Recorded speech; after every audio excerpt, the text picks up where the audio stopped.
Praise God, హల్లెలూయా. ప్రభువును రక్షకుడినైన యేసుక్రీస్తు నామములో మీ అందరికీ శుభములు తెలియచేస్తూ ఉన్నాను. ప్రియులారా, ఈ పరిశుద్ధ పునరుత్థాన దినములో దేవుని సన్నిధిలో చేరి దేవుణ్ణి స్తుతించి ఆరాధించుటకు దేవుడు మనకిచ్చిన ఈ మంచి అవకాశాన్ని బట్టి దేవుణ్ణి స్తుతిస్తూ ఉన్నాను. దేవుని నామానికి మహిమ కలుగును గాక. హల్లెలూయా. ఆలస్యం లేకుండా దేవుని వాక్యాన్ని చదువుకొని కొద్దిసేపు ధ్యానం చేసుకుందాము. రాజులు మొదటి గ్రంథము 16వ అధ్యాయము 29వ వచనం నుండి కొన్ని మాటలు మనం చదువుకుందాము. రాజులు మొదటి గ్రంథము 16వ అధ్యాయము 29వ వచనము నుండి, యోధా రాజైన ఆసా ఏలుబడిలో 38వ సంవత్సరమున ఒమ్రీ కుమారుడైన ఆహాబు ఇశ్రాయేలు వారికి రాజై షోమ్రోనులో ఇశ్రాయేలు వారిని 22 సంవత్సరములు ఏలెను. ఒమ్రీ కుమారుడైన ఆహాబు తన పూర్వీకులందరినీ మించినంతగా యెహోవా దృష్టికి చెడుతనము చేసెను. నాబాతు కుమారుడైన యెరోబాము జరిగించిన పాపక్రియలను అనుసరించి నడుచుకొనుట స్వల్ప సంగతి అనుకొని అతడు సీదోనీయులకు రాజైన యద్బయలు కుమార్తె అయిన యెజబెలును వివాహం చేసుకొని బయలు దేవతను పూజించుచు వానికి మొక్కుచుండెను. షోమ్రోనులో తాను బయలునకు కట్టించిన మందిరమందు బయలునకు ఒక బలిపీఠము కట్టించెను. మరియు ఆహాబు దేవతా స్తంభం ఒకటి నిలిపెను. ఈ ప్రకారము ఆహాబు తన పూర్వీకులైన ఇశ్రాయేలు రాజులందరికంటే ఎక్కువగా పాపము చేసి ఇశ్రాయేలీల దేవుడైన యెహోవాకు కోపము పుట్టించెను. అతని దినములలో బేతేలీయుడైన హీయేలు యెరికో పట్టణమును కట్టించెను. అతడు దాని పునాది వేయగా అబీరాము అను అతని జ్యేష్ఠపుత్రుడు చనిపోయెను. దాని గనుముల నెత్తగా సెగూలు అను తన కనిష్ఠ పుత్రుడు చనిపోయెను. ఇది నూను కుమారుడైన యెహోషువ ద్వారా యెహోవా సెలవిచ్చిన మాట చొప్పున సంభవించెను. ప్రార్థన చేసుకుందాము. పరిశుద్ధుడు అయిన తండ్రి, ప్రేమ కలిగిన ఆయన, వందనాలు చెల్లిస్తూ ఉన్నాను. మహాగణుడా, మహోన్నతుడా, సర్వశక్తిమంతుడా, నిండు మనసుతో కృతజ్ఞతలు చెల్లిస్తూ స్తుతిస్తూ ఉన్నాను. ఈ పరిశుద్ధ పునరుత్థాన దినములో మీ పాద సన్నిధిలో చేరి మిమ్మల్ని స్తుతించి ఆరాధించుకునే గొప్ప ధన్యత మీరు మాకు ఇచ్చినందుకు వందనాలు చెల్లిస్తూ ఉన్నాను. మా దేవుడువు నీవే, మా దేవుడవు నీవే, నీవే మా దేవుడువు, నీవు తప్ప వేరొక దేవుడు లేడు నాయనా. మీకు సాష్టాంగపడి నమస్కారం చేస్తూ కృతజ్ఞతలు చెల్లిస్తూ స్తుతిస్తూ ఉన్నాను. దాసుడు తన యజమానుడి వైపు చూస్తూ ఉండినట్లుగా, దాసురాలు తన యజమానురాలి చేతి వైపు చూస్తూ ఉండినట్లుగా ఈ ఉదయకాల సమయంలో మీ వైపు ఆశతో మేము కనిపెడుతూ ఉన్నాము. మీరు మాతో మాట్లాడండి. పరిశుద్ధాత్మదేవ, మాకు పరిచర్య చేయమని ప్రార్థిస్తూ ఉన్నాను. మహిమ, ఘనత, స్తుతి, ప్రభావములు మీకే ఆరోపించుకుంటూ కృతజ్ఞతలు చెల్లిస్తూ స్తుతిస్తూ మీ దయించుమని ప్రార్థన చేస్తూ యేసుక్రీస్తు నామంలో స్తుతించి ప్రార్థిస్తూ ఉన్నాను, కొనియాడుతూ ఉన్నాను, ఘనపరుస్తూ ఉన్నాను. జీవము గల పరమ తండ్రి, ఆమెన్, ఆమెన్. ప్రభువును రక్షకుడినైనా యేసుక్రీస్తు నామములో మీ అందరికీ శుభములు మరొకసారి తెలియచేస్తూ ఉన్నాను. Thy kingdom come, thy will be done, నీ చిత్తము నెరవేర్చబడునుగాక అనే ఈ సిరీస్లో ప్రియులారా, అనేక మంది భక్తులు వారి యొక్క జీవితాల్లో నుంచి కొన్ని పాఠాలను మనము నేర్చుకుంటూ ఉన్నాం. మరి ముఖ్యంగా గడిచిన కొన్ని వారాల్లో ఇశ్రాయేలు వారిని యోధా వారిని పరిపాలించిన రాజుల జీవిత చరిత్రలను చూస్తూ వారు ఏ విధముగా దేవునితో నడుచుకున్నారో, ఎటువంటి అవిధేయత చూపించారో ఆ విధముగా పాఠాలు మనకు దేవుడు నేర్పిస్తున్న వాటిని చూసి ఉన్నాము. దేవుని నామానికి మహిమ కలుగును గాక.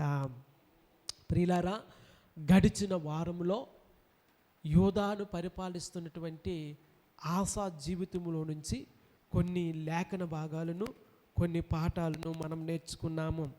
ప్రియులారా, ఈ దినాన ఒకవైపు ఆసా యోధా వారిని పరిపాలన చేస్తూ ఉంటుండగా, మరొక వైపున ఇశ్రాయేలు 10 గోత్రాలను పరిపాలన చేస్తున్న రాజుల చరిత్రను కూడా మనము చూస్తూ ఉన్నాము. ప్రియులారా, ఈరోజు ఇశ్రాయేలును పరిపాలించిన రాజుల్లో ఆహాబు అనేటువంటి రాజును గూర్చి ఆయన ఏ విధముగా దేవునికి అవిధేయత చూపించి ఉన్నాడో ఆ విషయాన్ని గ్రహించుకొని మనము అటువంటి అవిధేయత చూపించకుండా దేవునికి ఇష్టమైన వారముగా ఏ విధముగా ఉండాలో ఆ సంగతిని మనము జ్ఞాపకం చేసుకుందాము. ప్రియులారా, మా అందరికీ తెలిసినదే, రెహబాము ఇశ్రాయేలు వారిని అందరినీ, అనగా 12 గోత్రాల వారిని పరిపాలన చేస్తూ ఉండినప్పుడు రెహబాము యొక్క దురుసైన మాటలను బట్టి రాజ్యము 2గా చీలిపోయినట్లుగా మనందరికీ తెలిసినదే. యోధా గోత్రము, బెన్యామీను గోత్రము ఒకవైపున, ఇశ్రాయేలీల 10 గోత్రములు మరొక రాజ్యముగాను స్థిరపడినట్లుగా మనం చూస్తూ ఉన్నాము. ప్రియులారా, ఇశ్రాయేలు 10 గోత్రాలను పరిపాలించిన రాజుల్లో మొట్టమొదటిగా యెరోబాము మనము చూస్తూ ఉన్నాము. దేవుని నామానికి మహిమ కలుగును గాక. యెరోబాము చాలా చెడ్డ పరిపాలన చేసినట్లుగా విగ్రహారాధనను మరి ఇశ్రాయేలులకు పరిచయం చేసినట్లుగా, ఇశ్రాయేలు ప్రజలను విగ్రహారాధనలోనికి నడిపించినట్లుగా గడిచిన వారాల్లో మనం చెప్పుకున్నాము. ఒకవేళ తన యజమానుడైనటువంటి రెహబాము దగ్గరికి ఇశ్రాయేలు ప్రజలందరూ వెళ్ళిపోతారేమో అని భయము చేత తానే 2 బంగారు దూడలను చేయించి, ఓయి ఇశ్రాయేలు, నిన్ను ఐగుప్తు దేశం నుంచి నడిపించిన దేవుడు ఇతడేని చెప్పి ఆ బంగారు దూడలను ఆరాధించినట్లుగా తాను పాపం చేయడం మాత్రమే కాకుండా తన ప్రజలు కూడా పాపం చేయడానికి కారణమైనట్లుగా గడిచిన వారంలో మనము చెప్పుకున్నాము. ప్రియులారా, యెరోబాము తర్వాత నాదాబు రాజుగా ఉండినట్లుగా మనం చూస్తూ ఉన్నాము. నాదాబు కూడా సరైన జీవితాన్ని జీవించలేదు, దేవునితో నడవలేదు. అటు తర్వాత బయేషా రాజుగా ఉండినట్లుగా, ఇశ్రాయేలు 10 గోత్రాల వారికి రాజుగా ఉండినట్లుగా మనం చూస్తూ ఉన్నాము. కానీ ప్రియులారా, బయోషా కూడా దేవుని ఎదుట సరైన రీతిలో జీవించలేదు. అటు తర్వాత ఏలా దేవుని యొక్క పరిపాలన, దేవుని రాజ్యానికి పరిపాలన చేసినట్లుగా మనం చూస్తూ ఉన్నాము. అతడు కూడా సరైన మార్గంలో నడిపించలేదు. అలాగే జిమ్రీ, అతని తరువాత జిమ్రీ ఇశ్రాయేలు 10 గోత్రాలని పరిపాలించినట్లుగా మనం చూస్తూ ఉన్నాము. అతడు కూడా దేవునితో సరిగా నడవలేదు. అటు తరువాత జిమ్రీ తరువాత ఒమ్రీ దేవుని పరిపాలన చేసినట్లుగా, దేవుని ప్రజలను పరిపాలించినట్లుగా దేవుని వాక్యంలో మనం చూస్తూ ఉన్నాము. అతడు కూడా యథార్థముగా ప్రవర్తించలేదు. ప్రియులారా, వీరందరి విషయంలో ఒకే ఒక మాట మనం 10 సార్లు, అనేక సార్లు రిపిటేషన్గా చూస్తూ ఉంటాము. ఆ మాట ఏంటంటే, వారు పాపము చేయడం మాత్రమే కాకుండా ప్రజలను కూడా పాపంలోనికి నడిపించి ఉన్నారు.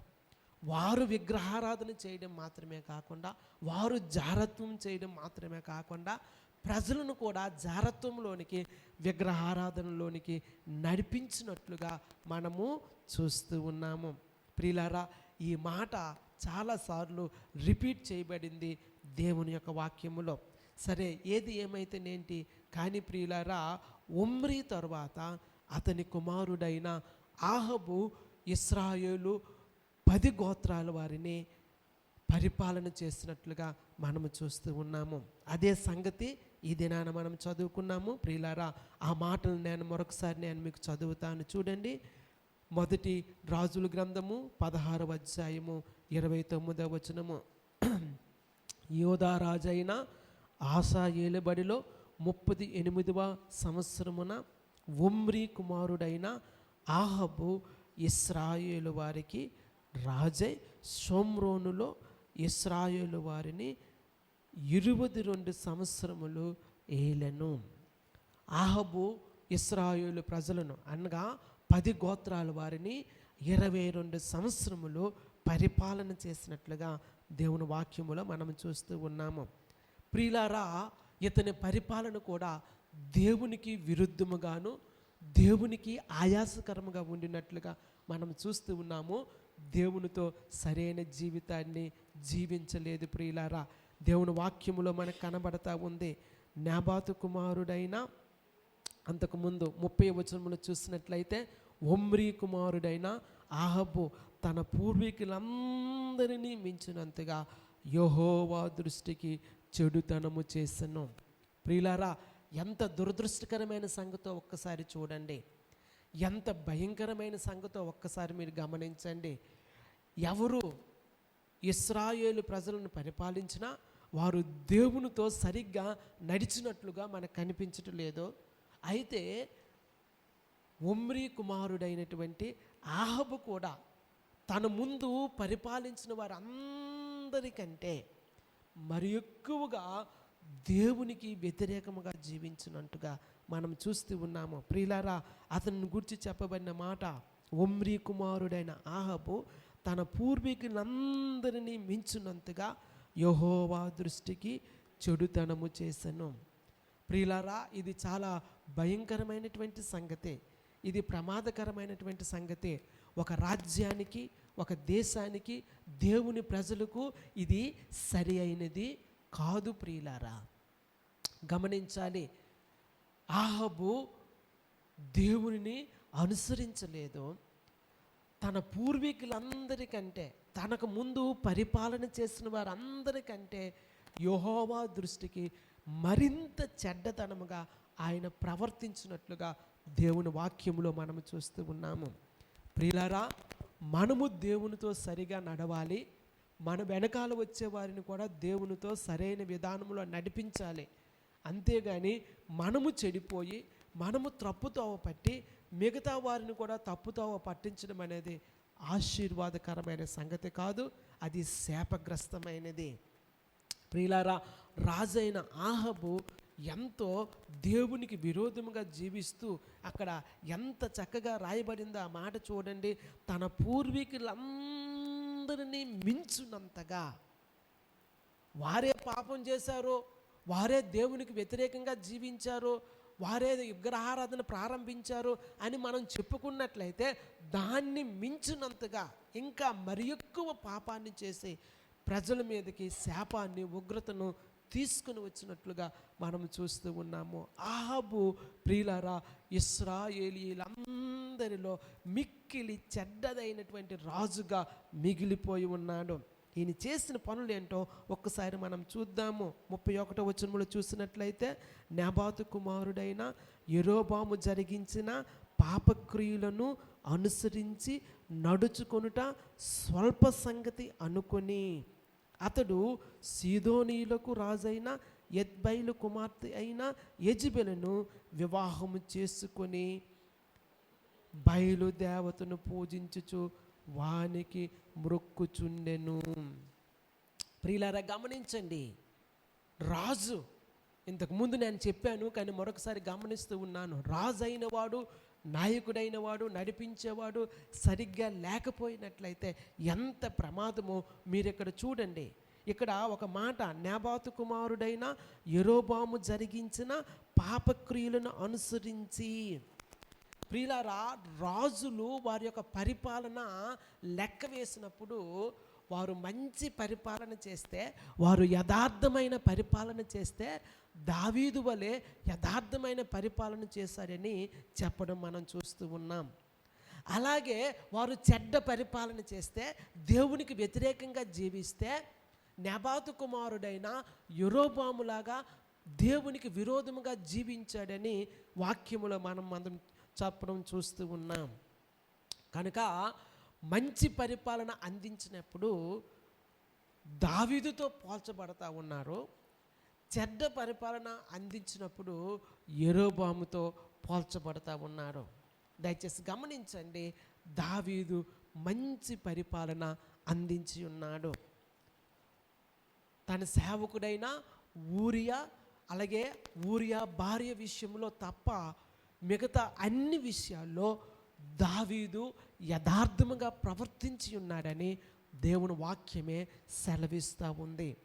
ప్రియులారా, దేవుని వాక్యములో చూసినట్లయితే మంచి పరిపాలన చేసేవారు అందరూ దావీదు వలె యథార్థముగా పరిపాలన చేశారని, చెడ్డ పరిపాలన చేసిన వారు అందరూ నెబాతు కుమారుడైన యెరోబాము వలె దుష్ట పరిపాలన చేసి ఉన్నారని తెలియచేయబడతా ఉంది.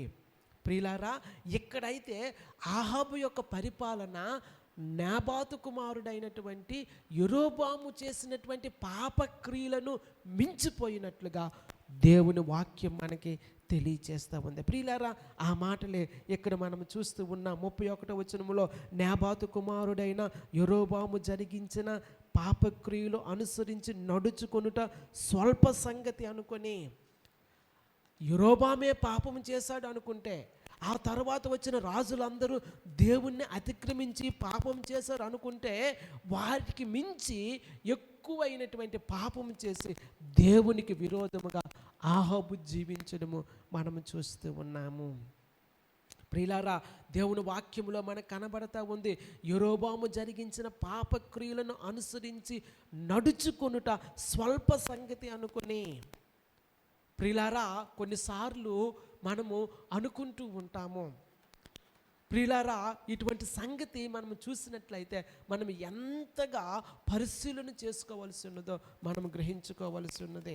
వారే పాపం చేస్తూ ఉన్నారంటే వారికి మించినటువంటి పాపము చేయడం అనేది చాలా ప్రమాదకరమైనటువంటి సంగతి. ఈ మహానుభావుడు ఏం చేశాడో దేవుని వాక్యంలో చూసినట్లయితే, అతడు సీదోనీయులకు రాజైన ఎత్బయలు కుమార్తె అయిన యెజెబెలును వివాహము చేసుకొని, రాజైన వాడు, ప్రియులారా, నాయకుడైన వాడు, పరిపాలన చేయవలసిన వాడు, దేవుని యొక్క ధర్మశాస్త్రాన్ని అతిక్రమించి దేవుని యొక్క పద్ధతికి విరుద్ధంగా అన్యజనుల్లో నుంచి, అన్య రాజ్యంలో నుంచి ఒక స్త్రీని వివాహం చేసుకోవడం అనేది చాలా ప్రమాదకరమైనది.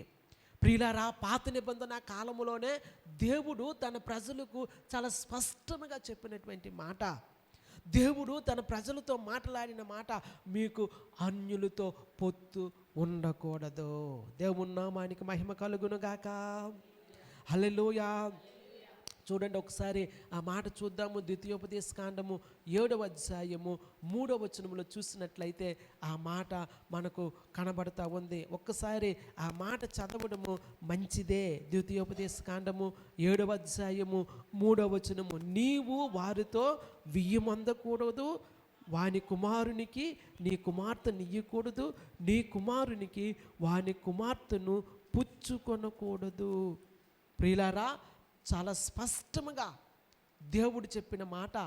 ప్రియులారా, ఇక్కడ చూసినట్లయితే దేవుని వాక్యంలో తన ప్రవక్తల ద్వారా దేవుడు అనేక సార్లు తన ప్రజలను హెచ్చరిక చేసి ఉన్నాడు. కానీ దేవుని ప్రజలు దేవుని మాట వినలేదు. సరికదా, రాజరికపు స్థితిలో ఉన్నవాడు, నాయకత్వంలో ఉన్నవాడు కూడా దేవుని మాట వెనక అన్యురాలైనటువంటి లేదా అన్యుల రాజ్యానికి సంబంధించినటువంటి ఒక స్త్రీని వివాహం చేసుకోవడం అనేది దేవుని ధర్మశాస్త్రానికి, దేవుని పద్ధతికి, దేవుని యొక్క కార్యానికి విరుద్ధమైనదిగా మనకు తెలియచేయబడతా ఉంది. వింటున్నారు నా మాట? దేవుని నామానికి మహిమ కలుగును గాక. అందుకే చెప్తూ ఉన్నాను ప్రియులారా, క్రైస్తవుల్ని వివాహం చేసుకోవలసి ఉన్నది. విశ్వాసులనే వివాహం చేసుకోవలసి ఉన్నది. అవును ప్రియులారా, ఎందుకంటే చాలాసార్లు మనం పొరపడుతూ ఉంటాం. ఎందుకంటే అన్యుల్ని వివాహం చేసుకొని వారిని క్రైస్తత్వంలోనికి మనము తీసుకొని రాగలము అని అనుకుంటూ ఉంటాం. కానీ ప్రియులారా, వారిని క్రైస్తత్వంలోనికి నడిపించే క్రమములో మనమే క్రైస్తత్వంలోంచి, విశ్వాసంలోంచి తప్పిపోయే ప్రమాదం ఉంది. కనుక జాగ్రత్త వహించి క్రైస్తవులైన వారు క్రైస్తవ బిడ్డలను వివాహం చేసుకోవలసిన అవసరత ఎంతైనా ఉందని ప్రభువు పేరట నేను మీకు జ్ఞాపకం చేస్తూ ఉన్నాను. ఇది చిన్న విషయం కాదండి. చాలామంది దాన్ని తేలిగ్గా తీసుకుంటారు, కొట్టి పడేస్తారు. కాదు ప్రియులారా, ఇది చాలా సీరియస్గా ఆలోచించవలసినటువంటి సంగతి, చాలా చక్కగా ఆలోచించవలసినటువంటి సంగతి. ప్రియులారా, దేవుని వాక్యంలో మనం ఎన్నో సందర్భాలు మనం చూస్తూ ఉన్నాము. ప్రియులారా, చాలా జాగ్రత్తగా మనము పరిశీలన చేసుకోవలసి ఉన్నది. ఆహాబు యెజ్బయలు కుమార్తె అయినటువంటి యెజబెలును వివాహము చేసుకున్నట్లుగా దేవుని వాక్యములో మనం చూస్తూ ఉన్నాము. ప్రియులారా, వారిద్దరూ ఏకీభవించడం అనేది, వారిద్దరూ కలుసుకోవడం అనేది దేవుని ధర్మశాస్త్రానికి విరుద్ధమైనది. దేవుని నామానికి మహిమ కలుగును గాక. హల్లెలూయా. ఎందుకంటే దేవుని యొక్క చిత్తములో లేదది, దేవుని యొక్క చిత్తములో ఆ విధముగా లేదు. ప్రియులారా, దేవుని కుమారుడైనటువంటి వ్యక్తి ఇశ్రాయేలీయుడు అన్యుని వివాహం చేసుకోవడం అనేది దేవుని చిత్తములో లేదు ప్రియులారా. కానీ ప్రియులారా, ఇక్కడ రాజైన ఆహాబు యెజ్బయలు కుమార్తె అయిన యెజబెలును వివాహము చేసుకొనెను. ప్రియులారా, ఆ వివాహం అనేది దేవుని దృష్టిలో అంగీకారమైనది కాదు. దయచేసి గమనించాలని మనవి చేస్తూ ఉన్నాను. దేవుని నామానికి మహిమ కలుగును గాక. ఒకసారి గట్టిగా హల్లెలూయా చెబుదామా? హల్లెలూయా, హల్లెలూయా. కాబట్టి దేవుని వాక్యములో మనం చూస్తూ ఉన్నాము, అతడు అంటే రాజు ఆహాబు యెజబెలును వివాహము చేసుకున్నాడు. ప్రియులారా, ఆమెను వివాహం చేసుకున్నా ఆమె దేవుని దృష్టిలో ఎన్నటెన్నటికి కూడా రాణి కాలేదు. రాణిగా వారు నిర్ణయించుకోవచ్చేమో కానీ దేవుని దృష్టిలో, దేవుని ఉద్దేశంలో ఆమె రాణి కాలేదు ప్రియులారా. ఎందుకంటే దేవుడు చాలా స్పష్టంగా వారితో చెప్పిన మాట, అన్యులను మీరు వివాహము చేసుకోకూడదు. దేవుని నామానికి మహిమ కలుగును గాక. హల్లెలూయా. కాబట్టి దేవుని యొక్క వాక్యములో మనం చూస్తూ ఉన్నాము, వారిద్దరూ వివాహం చేసుకోవడం అనేది చెప్పాలి అంటే జారత్వం. అది ఇంకా కఠినంగా చెప్పాలి అంటే అది వివాహము కాదు, వ్యభిచారమే. ఎందుకంటే దేవుని దృష్టిలో అది దేవుని చిత్తము కాదు. దేవుని దృష్టిలో అది దేవుని ధర్మశాస్త్రానికి విరుద్ధమైనది. ఇశ్రాయేలీయుడు అన్యుల్ని వివాహము చేసుకోకూడదు. ప్రియులారా, ఈమెను వివాహం చేసుకుంటూ వలన ఇశ్రాయేలు ప్రజలందరికీ వచ్చినటువంటి కష్టం ఏంటో, లేదా ఇశ్రాయేలు ప్రజలందరికీ కలిగినటువంటి సంగతి ఏంటో మనం చూద్దాము. చూడండి ఆ మాట చూడండి. అతడు సీదోనీయులకు రాజైన యెజ్బయలు కుమార్తె అయిన యెజబెలును వివాహం చేసుకొని బయలుదేవతను పూజించుచు వానికి మ్రొక్కుచుండెను. చూసారా ఎంత ప్రమాదకరమైనటువంటి సంగతో. అన్యురాలైనటువంటి భార్యను వివాహం చేసుకోవడం వలన ఆమె ఇశ్రాయేలీయుల మధ్యకు విగ్రహారాధనను తీసుకుని వచ్చింది. ప్రియులారా, ఇక్కడ ఒక సంగతి నేను మీకు జ్ఞాపకం చేస్తాను. యెరోబాము 10 గోత్రాల వారిని పరిపాలించినప్పుడు ఒకవేళ తన ప్రజలు తన యజమానుడైనటువంటి రెహబాము యొద్దకు వెళ్ళిపోతారేమో అనేటువంటి అభద్రతా భావంతో 2 పోత దూడలను చేయించి, ఓయి ఇశ్రాయేలు ఐగుప్తు దేశంలో నుండి నిన్ను తీసుకుని వచ్చినటువంటి నీ దేవుడు ఇతడే అని చెప్పి వారికి నమస్కారం చేయించి విగ్రహారాధనను ప్రోత్సహించాడు. అయితే అది దేవునికి ప్రతిరూపముగా బంగారు దూడలను చేయించి బంగారు దూడల ద్వారా యెహోవాను సేవించాలనేది వారి యొక్క ఉద్దేశము. వారు పూజించేది, వారు ఆరాధించేది దేవుణ్ణే, కానీ పోత దూడల రూపంలో చేసుకొని దేవుణ్ణి సమీపించాలనుకోవడము విగ్రహారాధన. అటువంటి పాపము యెరోబాము కాలములో జరిగినట్లుగా మనం చూస్తూ ఉన్నాము. మరి ఇప్పుడేంటి ఈ విగ్రహారాధన ఏంటంటే పోత బొమ్మలు చేసుకొని పోత విగ్రహాలు చేసుకొని యెహోవాను పూజించడం కాదండి. పూర్తిగా యెహోవా స్థానములో బయలుదేవతను ఆరాధించడము. ఇంకొక మాటలో చెప్పాలి అంటే గాడ్ ఈజ్ రీప్లేస్డ్. ప్రియులారా, ఒక సంగతి నేను ఎప్పుడు కూడా చెప్తూ ఉన్నాను, దేవుణ్ణి ఆరాధించడానికి విగ్రహాలు చేసుకొని విగ్రహాల ద్వారా దేవుణ్ణి ఆరాధించే విగ్రహారాధన దేవుని దృష్టిలో పాపము అని మనం అనుకున్నట్లయితే, దానికి మించి దానికంటే మరి ఎక్కువగా దేవుని స్థానంలో యెహోవా స్థానంలో బయలుదేవతను పూజించడం అనేది మరి ఎక్కువ పాపముగా దేవుని వాక్యములో మనం చూస్తూ ఉన్నాము. యెజబెలు అటువంటి విగ్రహారాధనను, అటువంటి పాపాన్ని ఇశ్రాయేలు ప్రజల్లోనికి తీసుకుని వచ్చింది. ప్రియులారా, ఇది ఇంకా ప్రమాదకరమైనటువంటి సంగతి. ఈ విషయాన్ని మీరు గ్రహించాలని మరొకసారి నేను మీకు జ్ఞాపకం చేస్తూ ఉన్నాను. ఇశ్రాయేలు దేవుణ్ణి పోతదూడ చేసుకొని పోతదూడ రూపంలో ఇశ్రాయేలు దేవుణ్ణి ఆరాధించడము, పూజించడము, విగ్రహారాధన పాపమని మనం అనుకున్నట్లయితే, దానికి మించి యెహోవా స్థానంలో బయలుదేవతను నియమించుకొని బయలుదేవతను పూజించడం అనేది పూర్తిగా దేవుని స్థానంలో మరొక దేవతను పూజించడం అయి ఉన్నది. కనుక ప్రియులారా, ఇటువంటి పరిస్థితి ఇశ్రాయేలీల్లో రావడము చాలా ప్రమాదకరమైనటువంటి సంగతి. వింటున్నారా నా మాట? గమనించుకోనండి. దేవుని నామానికి మహిమ కలుగును గాక.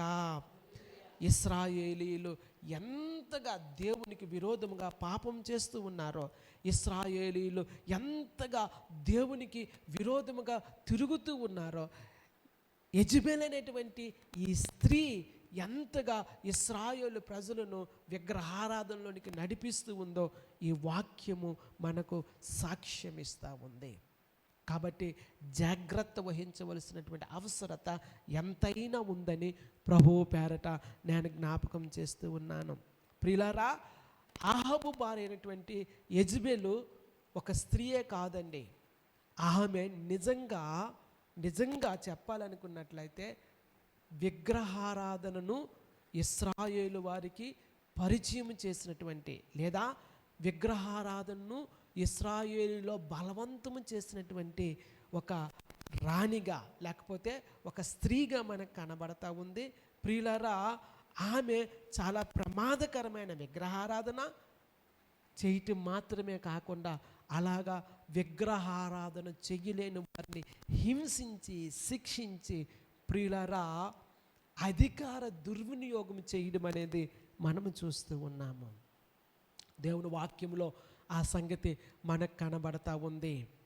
యెజబెల్ అనేటువంటి ఈ స్త్రీ పాపానికి సాదృశ్యంగా కనబడతా ఉంది. యెజబెల్ అనేటువంటి ఈ స్త్రీ అధికార దాహానికి సాదృశ్యంగా కనబడతా ఉంది. యెజబెల్ అనేటువంటి ఈ స్త్రీ విగ్రహారాధనకు సాదృశ్యంగా కనబడతా ఉంది. ప్రియులారా, అనేకమైన సందర్భాలు ఈ యెజబెల్ అనే స్త్రీలో మనం చూస్తూ ఉన్నాము.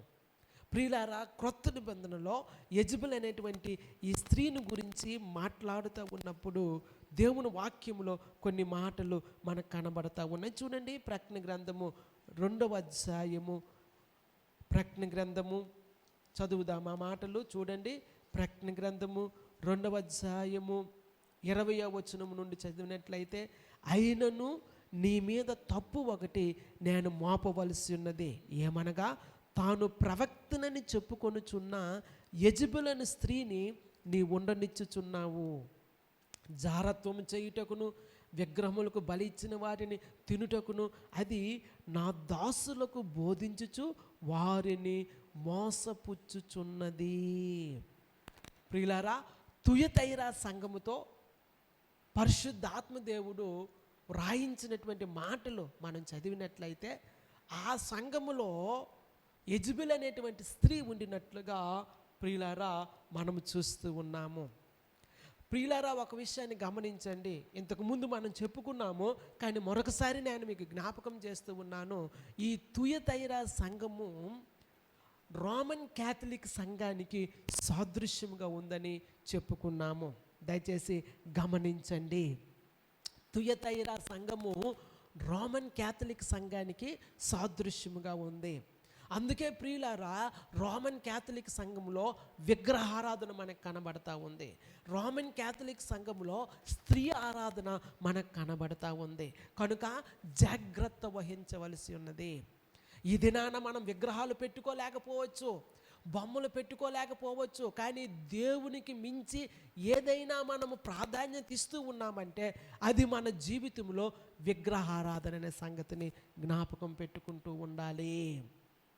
నీ ఉద్యోగము ఒక విగ్రహం కావచ్చు, నీ వ్యాపారము ఒక విగ్రహం కావచ్చు, నీ చదువు ఒక విగ్రహం కావచ్చు, నీకున్న అందము ఒక విగ్రహం కావచ్చు, నీకున్న ఆస్తి సంపద ఒక విగ్రహం కావచ్చు, నీకున్న కుటుంబ బలము ఒక విగ్రహం కావచ్చు, లేకపోతే నీకున్నటువంటి ఇల్లు, నీకున్నటువంటి కారు, నీకున్నటువంటి పిల్లలు, నీ భార్య, నీ కుటుంబము, ఏదైనా నీ జీవితంలో విగ్రహము కావచ్చు.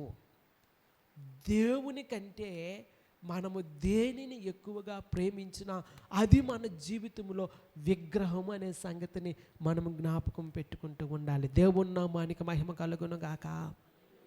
అటువంటి విగ్రహారాధన మన జీవితాల్లో ఉండకూడదు. ప్రియులారా, రోమన్ క్యాథలిక్ సంఘంలో చూసినట్లయితే ఎక్కడ చూసినా విశేషముగా విగ్రహాలు కనబడతా ఉంటాయి. ఎక్కడ చూసినా విశేషముగా స్త్రీ ఆరాధన మనకు కనబడతా ఉంటుంది. కనుక అటువంటిది దేవుని వాక్యానికి విరుద్ధమైన సంగతిని మరొకసారి నేను మీకు జ్ఞాపకం చేస్తూ ఉన్నాను. ప్రియులారా, దేవుణ్ణి మనము చూడడం వలన కాదు, దేవుని మాట వినుట వలన మనము విశ్వాసులమై ఉన్నామనే సంగతిని జ్ఞాపకం చేస్తూ ఉన్నాము.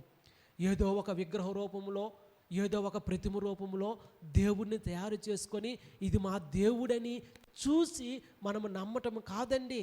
లేదా ఆ విధముగా నమ్మటం వలన విశ్వాసము కాదు, చూడకనే. దయచేసి గమనించండి, ఇశ్రాయేలు ప్రజలు యెహోవాను చూడలేదు, ఆయన స్వరము విని ఆయన యందు విశ్వాసం ఉంచినట్లుగా దేవుని వాక్యములో మనం చూస్తూ ఉన్నాము. దేవుడైన యెహోవా అదే సంగతిని చెప్పి ఉన్నాడు, మీరు నన్ను ఆరాధించడానికి ఏ ప్రతిమా స్వరూపాన్ని చేసుకోకూడదు, నా మాట వినాలి. ప్రియులారా, వెలుచూపు వలన కాదు, విశ్వాసం వలన మనం జీవించాలని దేవుని వాక్యం మనకు బోధిస్తూ ఉంది. విగ్రహాలు ప్రతిమలు చేసుకొని కాదు, కానీ ప్రియులారా, విశ్వాసం వలన మనం జీవించాలని దేవుని వాక్యం మనకు బోధిస్తూ ఉంది. సరే, ఇక్కడ చూసినట్లయితే రోమన్ క్యాథలిక్ సంఘంలో విగ్రహారాధన మనం చూస్తూ ఉన్నాము, దానికి ప్రాముఖ్యత కనబడతా ఉంది.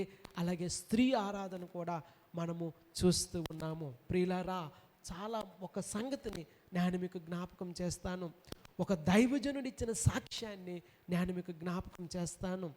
ఆ దైవజనుడు రోమ్ పట్టణానికి వెళ్ళి అక్కడ ఒక నెల దినాలు ఉన్నాడంట.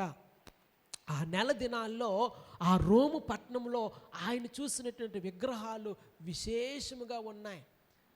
ఏమండి, విశేషమైన విగ్రహాలు ఆయన గమనించి ఉన్నాడు. అప్పుడు ఆయన చెప్పిన మాట ఏంటంటే, ఒకవేళ రోమన్ క్యాథలిక్ సంఘం అయితే మనది సంఘం కాదు, లేదా మనది సంఘమైనట్లయితే రోమన్ క్యాథలిక్ సంఘం అనేది సంఘం కాదు. రెండింటికి మధ్య ఉండదండి, రెండింటికి మధ్య ఉండదు. ఒకవేళ రోమన్ క్యాథలిక్లు ఆరాధిస్తూ ఉండినట్లుగా ఆ విగ్రహాలే, ఆ యొక్క స్త్రీ ఆరాధనే యథార్థమైనది అయినట్లయితే మనది యథార్థమైనది కాదు, లేదా మనది వాక్యానుసారమైన మనం అనుకున్నట్లయితే అది సంఘము కాదని ఆయన సాక్ష్యం ఇస్తూ ఉన్నాడు. కనుక ప్రియులారా, యెజబెలు ఆత్మ కలిగినటువంటి సంగతి, లేదా యెజబెలు ఆత్మ కలిగినటువంటి ఒక స్త్రీ ఈ యొక్క తుయతైరా సంఘములో ఉండినట్లుగా మనం చూస్తూ ఉన్నాము. చదువుదాం ఆ మాట మరొకసారి చూసినట్లయితే, అయినను నీ మీద తప్పు ఒకటి నేను మోపవలసి ఉన్నది, ఏమనగా తాను ప్రవక్తనని చెప్పుకొనుచున్న యెజబెలు స్త్రీని, ఆమె ప్రవక్త కాదు, ఆమె దేవుని దాసురాలు కాదు, కానీ తాను ప్రవక్తనని చెప్పుకుంటూ ఉంది. ఆమె చెప్పుకుంటూ ఏమంటుంది? నీవు ఉండనిచ్చుచున్నావు, జారత్వము చేయుటకును విగ్రహముకు బలి ఇచ్చిన వాటిని తినుటకును అది నా దాసులకు బోధించుచున్నది. జారత్వం చేయటానికి, విగ్రహములకు బలి ఇచ్చిన దాన్ని తినుటనుకు నా దాసులకు బోధించుచున్నది. ప్రియులారా, ఆహాబు భార్య అయినటువంటి యెజబెలు ఆ విధంగానే చేసింది. తను విగ్రహారాధికురాలు, బయలును ఆరాధించేటువంటి స్త్రీ. ఆమె ఆహాబును వివాహం చేసుకున్న తర్వాత ఇశ్రాయేలు మధ్యలోనికి వచ్చి బయలు దేవతకు ఆరాధించినట్లు, వారిని బలవంతం చేసినట్లుగా, వారిని ప్రభావితం చేసినట్లుగా దేవుని వాక్యములో మనం చూస్తూ ఉన్నాము. ప్రియులారా, ఇటువంటి యెజబెలు ఆత్మ అనేది చాలా ప్రమాదకరమైనది. దేవుని వాక్యములో మనం చూస్తూ ఉన్నాము, జారత్వం చేయుటకును విగ్రహములకు బలి ఇచ్చిన వాటిని తినుటకును అది నా దాసులకు బోధించుచున్నది. దాన్నే యెజబెలు బోధ అంటారు. ప్రియులారా, అటువంటి బోధ చాలా ప్రమాదకరమైనది. విగ్రహారాధనకు సంబంధించినది, స్త్రీ ఆరాధనకు సంబంధించినటువంటి ఆ బోధ చాలా ప్రమాదకరమైన. అందుకే దేవుని వాక్యములో మనం చూస్తూ ఉన్నాము, విగ్రహముకు బలి ఇచ్చిన వాటిని తినుటకును అది నా దాసులకు బోధించుచు వారిని మోసపుచ్చుచున్నది. ప్రియులారా, యెజబెలు అనే ఆ స్త్రీ యొక్క క్యారెక్టర్ ఏంటంటే బోధ చేయడము, మోసపుచ్చడము. ఇక్కడ కూడా ఆమె ఆ విధముగానే ప్రభావితం చేస్తూ ఉంది.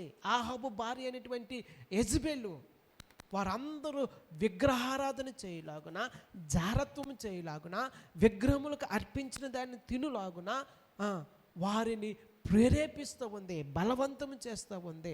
కనుక దేవుని యొక్క వాక్యములో చూసినట్లయితే ప్రియులారా, దేవుని యొక్క వాక్యములో చాలా స్పష్టంగా కనబడతా ఉంది, ఆ స్త్రీ ఇశ్రాయేలు ప్రజలను తప్పు త్రోవ పట్టించి ఉన్నది.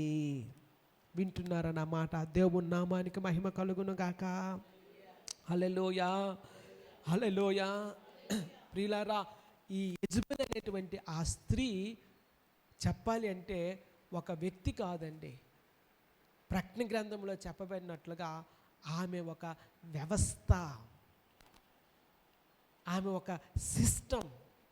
ఈ యెజబెలు అనేటువంటి ఈ స్త్రీ ప్రకటన గ్రంథము 17 అధ్యాయంలో ఉన్నటువంటి ఆ మహావేశ్యకు సాదృశ్యముగా ఉండినట్లుగా మనం చూస్తూ ఉన్నాము. చూద్దాము, ఆ మాట కూడా ఒక్కసారి చదువుదాము. చూడండి, ప్రకటన గ్రంథము 17వ అధ్యాయము మొదటి నుండి చదివినట్లయితే ఆ సంగతి మనకు అర్థమవుతూ ఉంటుంది. ప్రకటన గ్రంథము 17వ అధ్యాయము మొదటి నుంచి. ఆ 7 పాత్రలను పట్టుకొని ఉన్న 7 దేవదూతల్లో ఒకడు వచ్చి నాతో మాట్లాడుచు ఇలాగూ చెప్పెను, నీవెక్కడికి రమ్ము, విస్తార జలముల మీద కూర్చున్న మహావేశ్యకు చేయబడు తీర్పు నీకు కనపరచెదను. భూరాజులు ఆమెతో వ్యభిచరించిరి, భూనివాసులు ఆమె వ్యభిచార మధ్యములో మత్తులైరి. అప్పుడు అతడు ఆత్మవశుడునైన నన్ను అరణ్యములోనికి కొనిపోగా దేవదూషణ నామము నిండుకొని 7 తలలను 10 కొమ్ములను గల ఎర్రని మృగం మీద కూర్చుండిన ఒక స్త్రీని చూసి తిని. ప్రియులారా, ఇక్కడ చెప్పబడినటువంటి ఈ మహావేశ్య ఒక సిస్టమ్, ఒక వ్యవస్థ, ఈ భూ సంబంధమైనటువంటి వ్యవస్థ, ఈ భూ సంబంధమైనటువంటి సిస్టాన్ని చూపెడతా ఉంది. కనుక యెజబెలు అనేటువంటి ఆ స్త్రీ దానికి రిప్రజెంటేషన్గా మనకు కనబడతా ఉంది. ప్రియులారా, ఈ దినాల్లో చూసినట్లయితే ఒక రకమైనటువంటి వ్యవస్థ లోకములో ఉంది. శరీరానుసారమైనది, లోకానుసారమైనది మనము చూస్తూ ఉన్నాము. ఒక రకమైనటువంటి వ్యవస్థ ఈ లోకాన్ని పరిపాలన చేస్తూ ఉంది. అది యెజబెలు ఆత్మ కలిగినటువంటి వ్యవస్థ. 17వ అధ్యాయములో చెప్పబడినటువంటి ఆ మహావేశ్య యెజబెలును చూపెడుతూ ఉందని మరొకసారి నేను మీకు జ్ఞాపకం చేస్తూ ఉన్నాను. ప్రియులారా, ఆమె ఏం చేస్తూ ఉందో ఒకసారి చూసినట్లయితే, నీవిక్కడికి రమ్ము, విస్తార జలముల మీద కూర్చున్న మహావేశ్యకు చేయబడు తీర్పు నీకు కనపరచెదను. భూరాజులు ఆమెతో వ్యభిచరించిరి, భూనివాసులు ఆమె వ్యభిచార మధ్యములో మత్తులైరి.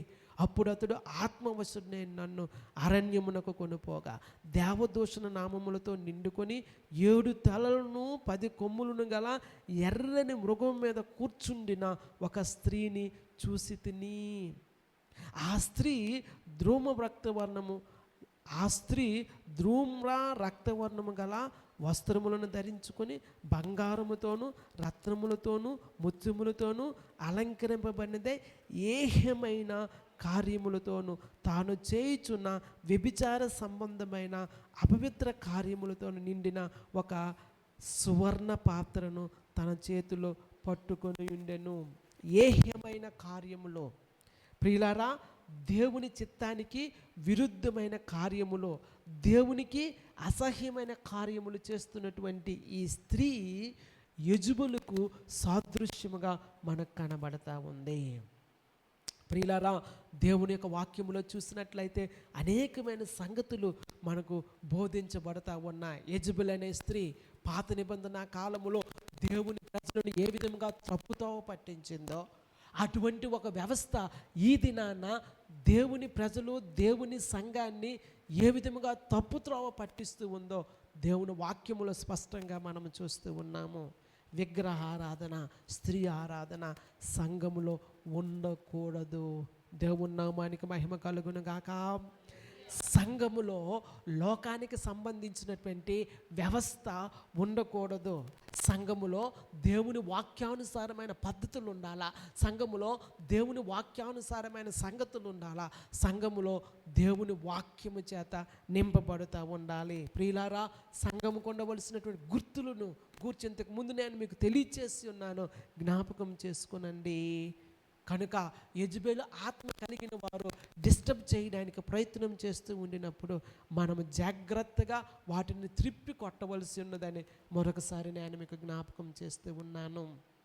ఆహాబు భార్య అయినటువంటి యెజెబెలు ఇశ్రాయేలు ప్రజలందరినీ విగ్రహారాధనలోనికి నడిపించడం మాత్రమే కాకుండా బయలు దేవతలను ఇశ్రాయేలు మధ్యలోనికి తీసుకుని వచ్చి ఇశ్రాయేలు ప్రజలు బయలు దేవతలను ఆరాధించలాగున వారిని ప్రేరేపించి ప్రోత్సహించి బలవంతము చేసినట్లుగా మనము చూస్తూ ఉన్నాము.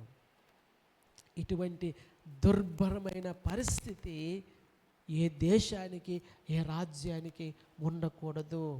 కానీ ఆహాబు పరిపాలిస్తున్నటువంటి ఆ కాలంలో ఇశ్రాయేలు ప్రజలు మిక్కిలి దౌర్భాగ్యపు జీవితాన్ని జీవించినట్లుగా మనకు కనబడతా ఉంది. ఒక్కసారి 31వ వచనాన్ని చదువుదాము. నేబాతు కుమారుడైన యెరోబాము జరిగించిన పాపక్రియలు అనుసరించి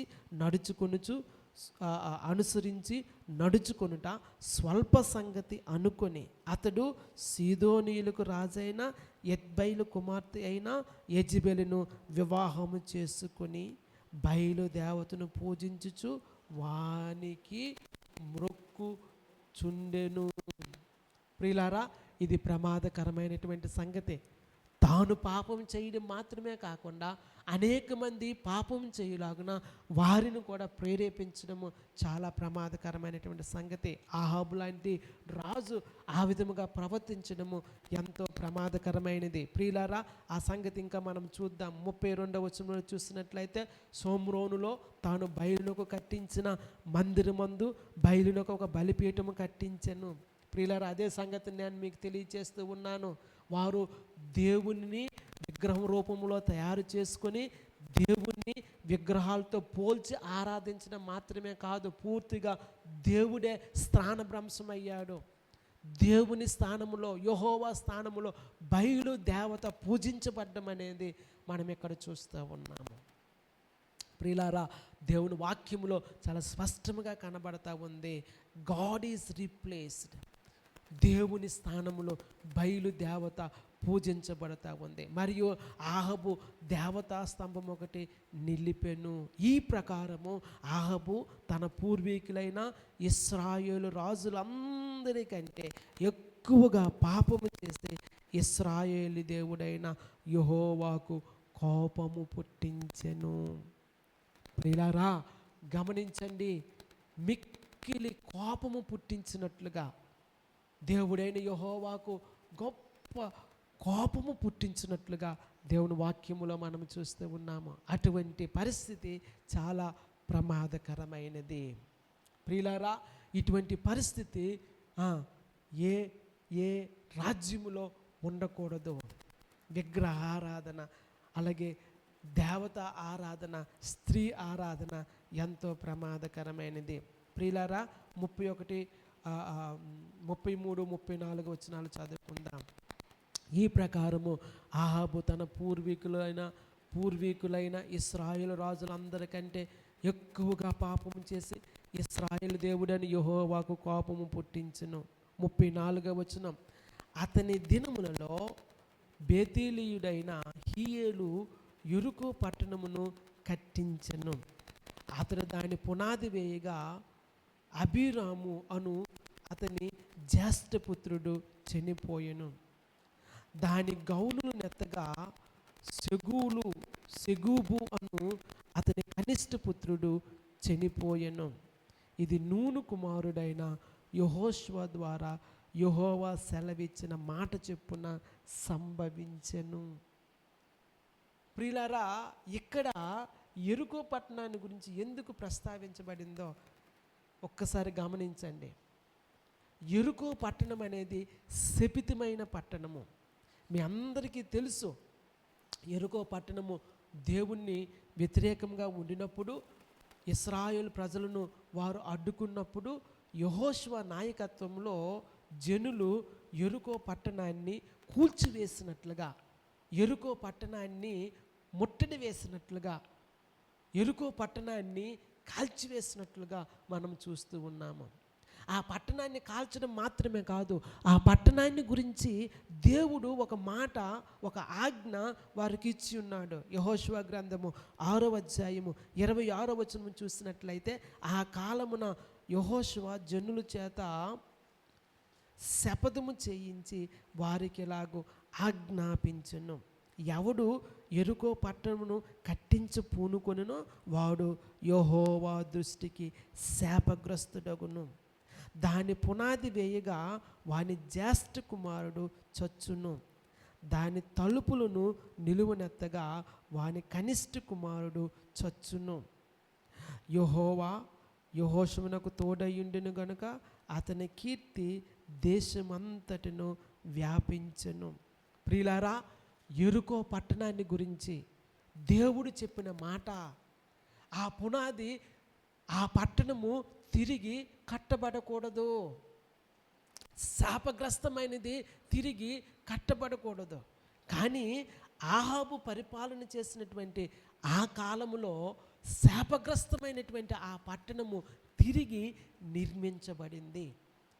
ప్రియులారా, దాని యొక్క సాదృశ్యం ఏంటంటే శాపగ్రస్తమైనది తిరిగి కట్టబడింది, విగ్రహారాధన తిరిగి నిర్మించబడింది, దేవునికి హేయమైనది తిరిగి వచ్చి ఉన్నది. ప్రియులారా, వారు దేవునికి హేయమైన కార్యాలు చేస్తూ ఉన్నారు, దేవునికి విరుద్ధమైన కార్యాలు చేస్తూ ఉన్నారు, శాపగ్రస్తమైనది తిరిగి కట్టడానికి ప్రయత్నం చేస్తూ ఉన్నారు. అది చాలా ప్రమాదకరమైనది. ఈ విషయాన్ని మీరందరూ గ్రహించాలని మనం చేస్తూ ఉన్నాను. పరిపాలన సరిగ్గా లేదు, దేవుని పరిపాలన సరిగ్గా లేదు, దేవుని ప్రజలు దేవుని మాట వినట్లేదు, దేవుని నాయకులు రాజులు దేవుని మాట వినట్లేదు. అటువంటి దుర్భరమైన పరిస్థితుల్లో శాపగ్రస్తమైన పట్టణము తిరిగి నిర్మించబడడం అనేది కూడా చాలా ప్రమాదకరమైనది. అది ఒక సూచనగా కూడా మనం చెప్పుకోవచ్చు. ప్రియులారా, అటువంటి దుర్భరమైన పరిస్థితుల్లో ఇశ్రాయేలు 10 గోత్రముల వారు ఉండటము చాలా చాలా ప్రమాదకరము. ప్రియులారా, అటువంటి పరిస్థితి ఈ దినాల్లో సంఘాల్లో కూడా మనకు కనబడతా ఉంది. తెలియని రీతిలో సంఘాల్లో అనేక మంది తాము తెలియకుండానే ఏదో ఒక రకమైన విగ్రహాలకు లోనైపోతూ, ఏదో ఒక విధంగా దేవుని యొక్క విశ్వాసం నుండి తప్పిపోతూ దేవునికి విరోధముగా జీవిస్తున్న పరిస్థితి ఉంది. కనుక దేవుని సంగమా గమనించండి, ఇవన్నీ కూడా మనకు పాఠాలుగా దేవుడు మనకు ఉంచి ఉన్నాడు. అహాబు యొక్క జీవితము సరిగ్గా లేదు, ఆయన పరిపాలన సరిగ్గా లేదు, ఆయన వివాహము దేవుని చేత అంగీకరించబడలేదు.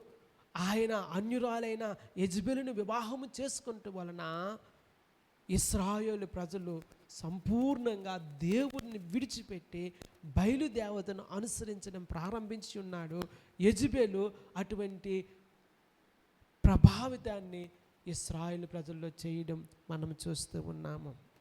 ప్రియులారా, ఇటువంటి యెజబెలు ఆత్మ కలిగినటువంటి స్త్రీలు సంఘములో ఉండకూడదు. యెజబెలు ఆత్మ కలిగినటువంటి మనుషులు సంఘాన్ని నాశనం చేస్తూ ఉంటారు కనుక వారి విషయంలో జాగ్రత్త వహించవలసి ఉన్నదని మరొకసారి నేను మీకు జ్ఞాపకం చేస్తూ ఉన్నాను. ఇశ్రాయేలును పరిపాలించిన రాజుల్లో అనేక మంది, ఏదో ఒకరిద్దరు తప్ప అనేక మంది దేవుని చిత్తాన్ని చేయలేక దేవుని ప్రజలను తప్పుతోవ పట్టించి ప్రియులారా దేవునికి విరోధముగా జీవించి ఉన్నారు. దేవుని సంగమా, పాఠాన్ని నేర్చుకుందాము. మనము అటువంటి పొరపాటు చేయకుండా, మనము ఆ ప్రకారముగా జీవించకుండా దేవునికి ఇష్టమైనటువంటి దేవుని చిత్తాన్ని జరిగించేటువంటి యథార్థమైన జీవితాన్ని జీవించాలని మరొకసారి నేను మీకు జ్ఞాపకం చేస్తూ ఈ నా మాటలు ముగిస్తూ ఉన్నాను. అటువంటి కృపను పరిశుద్ధాత్మ దేవుడు మనందరికీ ఇచ్చి నడిపించి దీవించి ఆశీర్వదించునుగాక.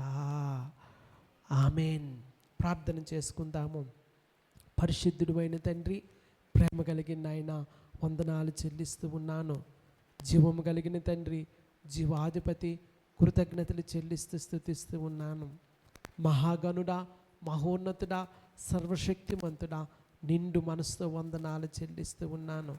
ఈ పరిశుద్ధ పునరుత్థాన దినములో మీ పాద సన్నిధిలో చేరి అహాబు జీవితములో నుండి అనేకమైన సంగతులను, హెచ్చరికలను మేము నేర్చుకుని ఉంటుండగా ప్రభువా మీ కృప మా యందు ఉంచండి.